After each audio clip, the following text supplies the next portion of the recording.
Assalamualaikum warahmatullahi wabarakatuh. Salam sejahtera untuk kita semua. Shalom, Om Swastiastu, Namo Buddhaya, Salam Kebajikan.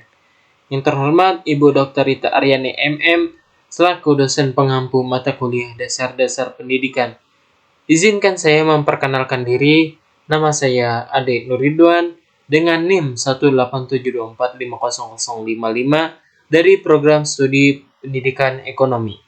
Guna memenuhi tugas mata kuliah Dasar-Dasar Pendidikan, izinkan saya mempresentasikan hasil kerja saya yang berjudul Psikologi Pendidikan. Langsung saja kita ke materi pertama, pengertian dari psikologi dan pengertian dari pendidikan.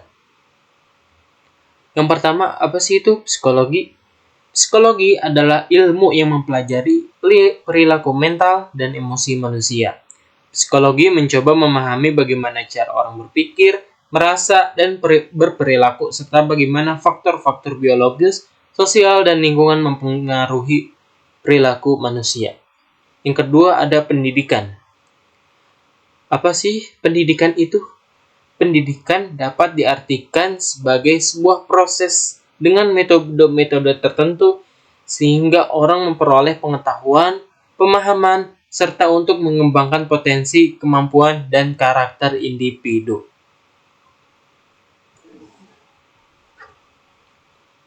Materi selanjutnya yaitu pengertian dari psikologi pendidikan itu sendiri.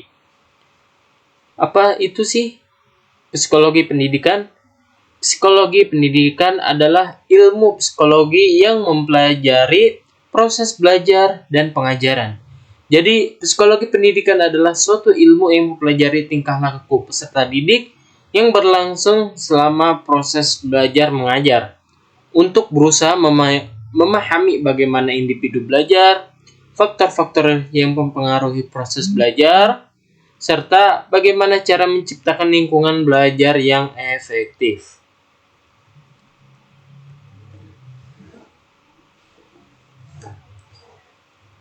Materi selanjutnya yaitu psikologi pendidikan menurut para ahli. Yang pertama ada Muhyiddin Syah. Menurut Muhyiddin Syah, psikologi pendidikan adalah ilmu yang mempelajari proses belajar, pengajaran, dan perkembangan individu dalam konteks pendidikan. Yang kedua menurut Jean Piaget. Menurut Jean Piaget, psikologi pendidikan adalah ilmu yang mempelajari proses perkembangan kognitif dan kemampuan berpikir logis.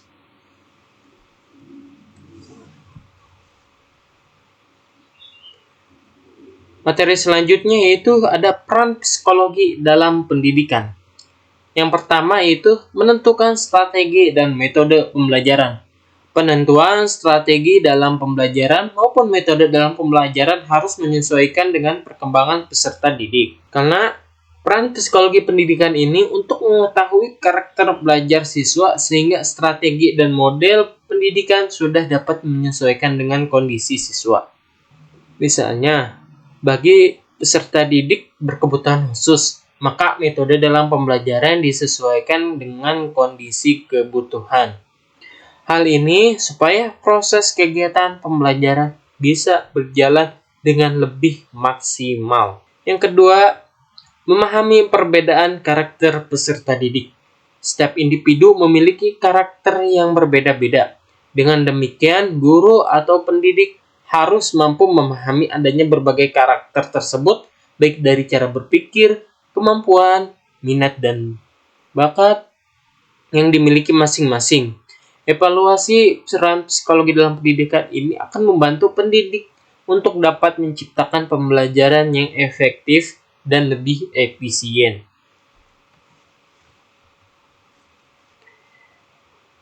Masih peran psikologi dalam pendidikan. Yang keempat, pengambilan keputusan dalam melakukan bimbingan dan pengarahan.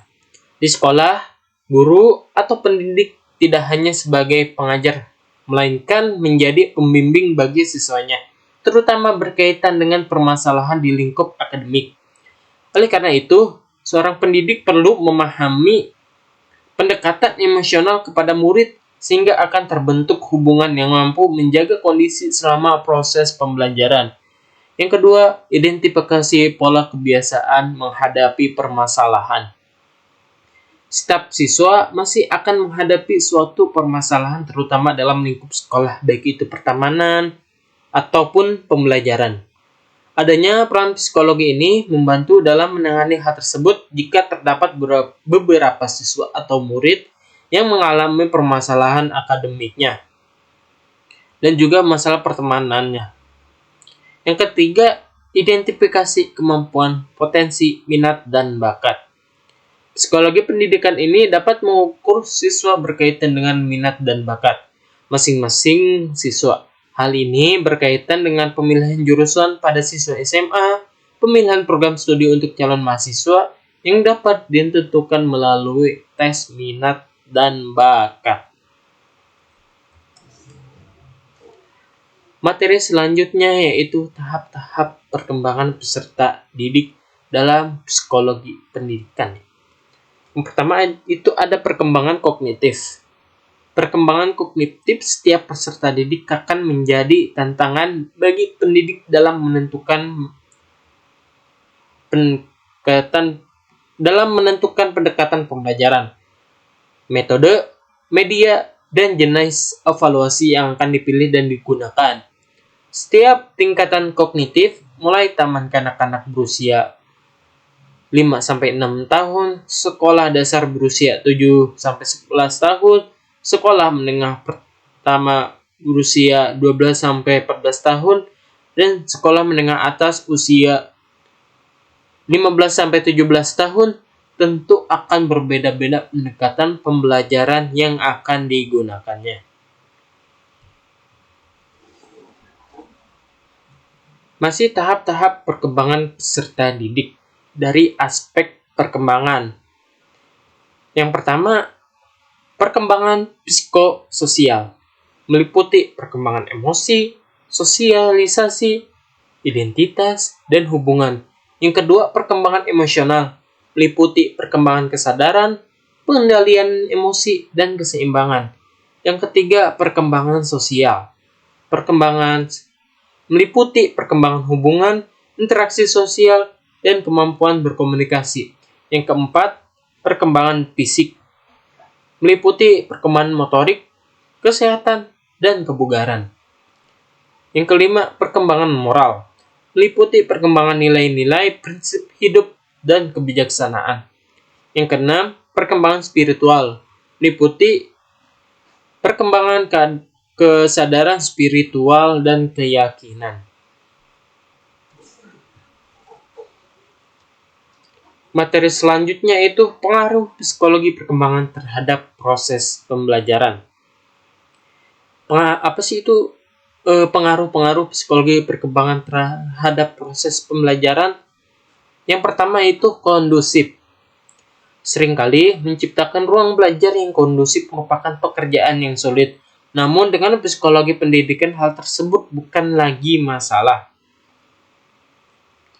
Jenis-jenis metode pembelajaran umum sangat banyak yang bisa diterapkan. Namun, yang bisa membuat proses belajar mengajar kondusif hanya beberapa, makanya diiringi dengan psikologi pendidikan itu sendiri. Yang kedua yaitu sesuai target.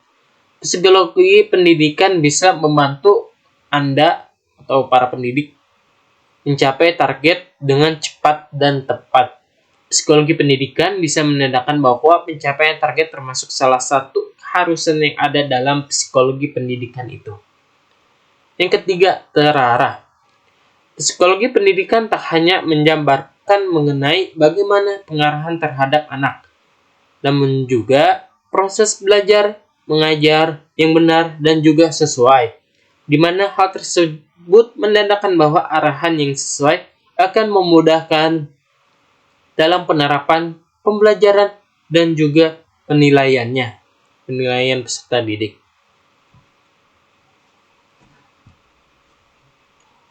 Masih pengaruh psikologi perkembangan terhadap proses pembelajaran. Yang keempat yaitu mengenal karakter. Karakter manusia ada bermacam-macam.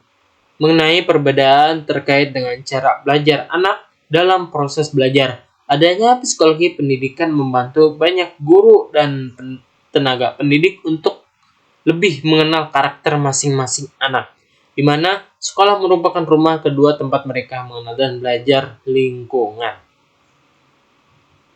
Yang kelima, lebih rapi.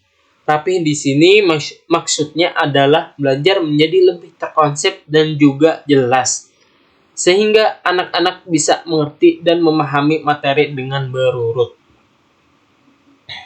Yang keenam, memotivasi belajar. Ya, itu. Memahami kebutuhan dan minat di setiap tahap perkembangan dapat meningkatkan motivasi belajar para peserta didik.